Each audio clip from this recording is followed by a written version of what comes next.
Welcome everybody.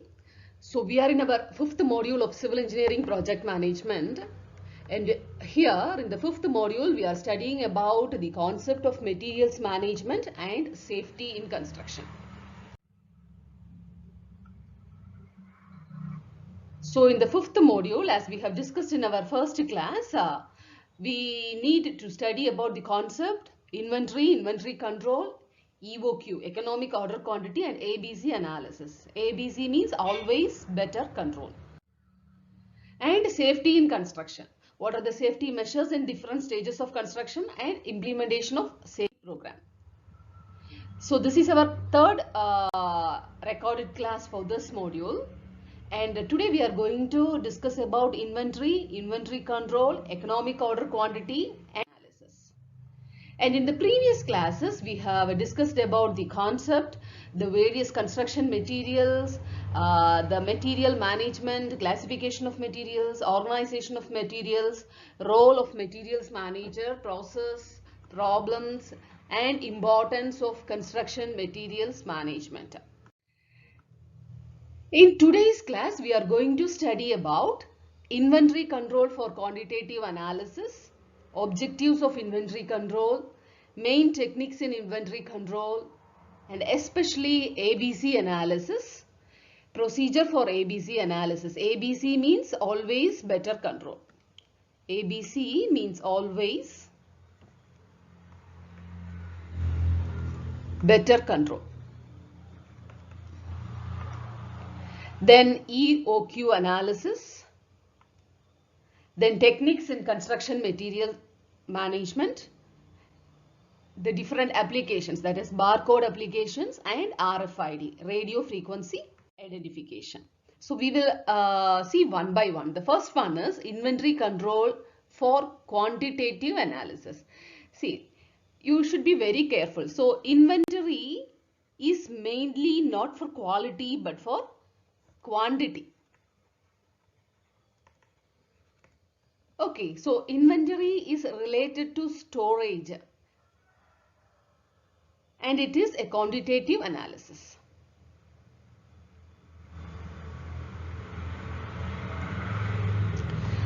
So let us see what is inventory. Inventory control can be defined as which ensures the supply of a required quantity and quality of inventory at the required time and at the same time prevent unnecessary investment in inventories. So if you have a proper inventory, this is an advancement of materials management. This inventory control is a part of materials management. As we have discussed in our previous classes, if we have proper materials management, we can have we will be able to process our work, process our project in the right time. We can avoid the shortage of materials, we can avoid the less quality materials, we can avoid the less trained workers, etc. So similarly, inventory control, having a control on your materials can ensure the supply of required quantity and quality. So you need not buy a lot of materials, unnecessary materials, unwanted materials, or the materials which deteriorate soon, etc. Objectives of inventory control. So first objective is to ensure that the supply of raw material and finished goods will remain continuous so that production process is not halted and demands of customers are duly met. Okay. So first objective is you have to ensure that if a product or if a raw material has been finished in the site, that will be, and if it is needed for the future use, that will be supplied at the right time. So that is the first advantage, first objective. Second is to minimize the carrying cost of inventory. So the unwanted transportation costs, the carrying cost can be reduced. To keep investment in inventory at optimum level so that you can avoid the wastage of materials. To reduce the losses of theft, obsolescence and wastages, etc. to make arrangement for sale of slow moving items. So if there may be certain items which may be in demand, which you may not get in time, there will not be much flow. So such materials you can arrange, you can make the arrangement for such materials to be available at the right time to minimize inventory ordering cost. So these are the objectives of inventory control, and continuation of that to ensure that the same thing.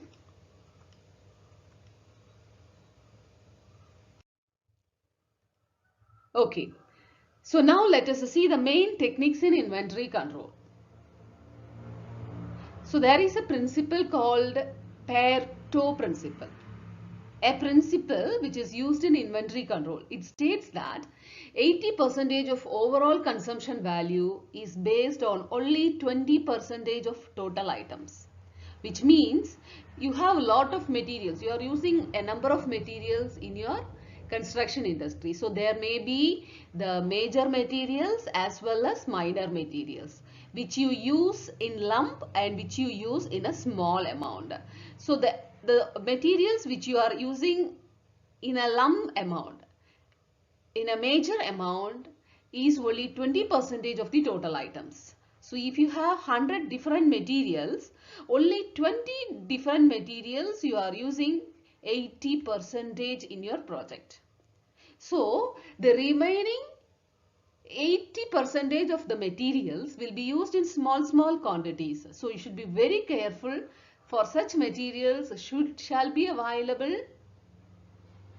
at the right time. In other words, demand is not evenly distributed between items. Top sellers vastly outperform the rest. So see, depending upon our requirement, even if we take the reinforced cement concrete, we are mixing the concrete, we have the ratio of cement is to fine aggregate is to coarse aggregate. So all these three materials we are not using in the same quantity, right? We use cement less than that of fine aggregate, less than that of coarse aggregate. So the large quantity needed is coarse aggregate, then the fine aggregate, then the cement. So that means the demand is not evenly distributed between the items. Now the ABC approach, that is always better control approach, states that when reviewing inventory, a company should rate items from A to C, basing its ratings on the following rules. So you have to rate the items from A, B, C depending upon the ratings with the following. So let us see the rules to be followed in ABC analysis. So the ABC, always better control, inventory control technique is based on the principle that a small portion of the items may typically represent the bulk of money value of the total inventory in construction process, while a relatively large number of items may from a small part of the money value of stores. The money value is ascertained by multiplying the quantity of material of each item by its unit price. So, how do you calculate the money value? Unit price into the number of units. Okay, now make the list of all items in the inventory. So, list of all the items which should be there in the inventory. Determine the annual volume of usage and money value of each item. Multiply each item's annual volume by its rupee value. Compute each item's percentage of the total inventory in terms of annual usage in rupees. Now, after doing this procedure, that is, after listing all the items, find how much volume, annual volume is required for you. Multiply each items from the annual volume and find the rupee value, money value. Then compute each item's percentage of the total inventory items. So if you have 100 items, you calculate its percentage, how much percentage of the first item is required. If your total percentage of your items is 100%, which material you are going to consume more. Now you categorize it as A, B, C. So 5% to 10% of the items represent 70 to 75% of the money value. You put it in A category. Okay, so that is what we discussed earlier. About 20% of the total materials, we use about 80% in our project. Okay, so here the same way, the 70 to 75% of the money comes from the least items, less number of items. So 5 to 10% of the items. So you put it in category A. Now 15 to 20% of the items, they represents 15 to 20% of the money value, and you categorize it as B, and the remaining number of items which represents 5 to 10% of the money value, you categorize it in category 3, that is category C.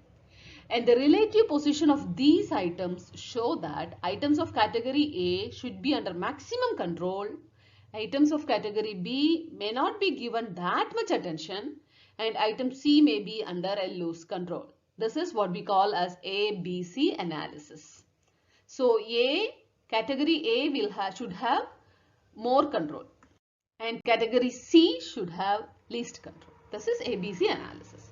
Now moving on to EOQ analysis. So EOQ, equivalent order quantity, it refers to the order size that will result in the lowest total of ordering and carrying cost for an item of inventory. In a firm place, unnecessary orders, it will incur unneeded order costs. In a firm places, if a firm places too few orders, it must maintain large stocks of goods and will have excessive carrying cost. So techniques in construction materials management.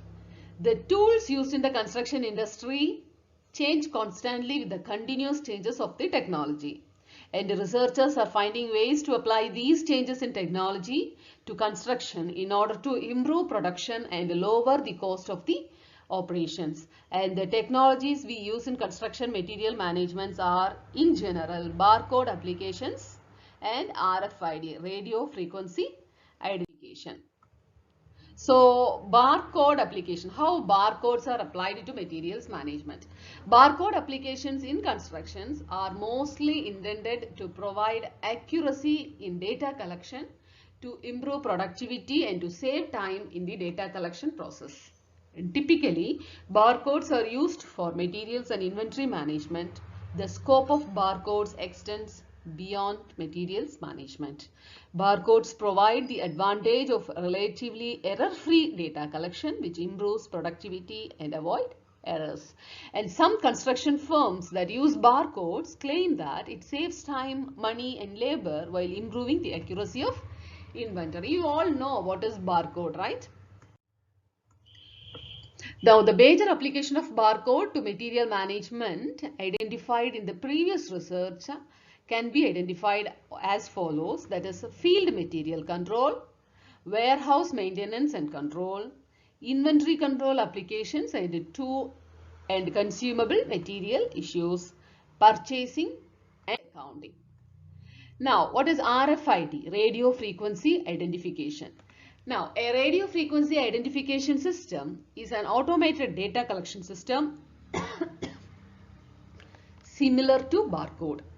RFID applications in construction are mostly intended to provide accuracy in data collection, to improve productivity and to save time in the data collection process. An automated data collection technology that uses radio frequency waves to transfer data between a reader and a movable item to identify, categorizing, track. In fast and RFID is fast and it does not require physical sight or contact between reader, scanner and the tag data. Performs the operation using low-cost components, attempts to provide unique identification and back-end integration that allows for wide range of applications. So thank you. That's all for you today. So the first part, that is materials management, is completed by this. We will see the second part, that is the safety in construction management, in the next class. Thank you.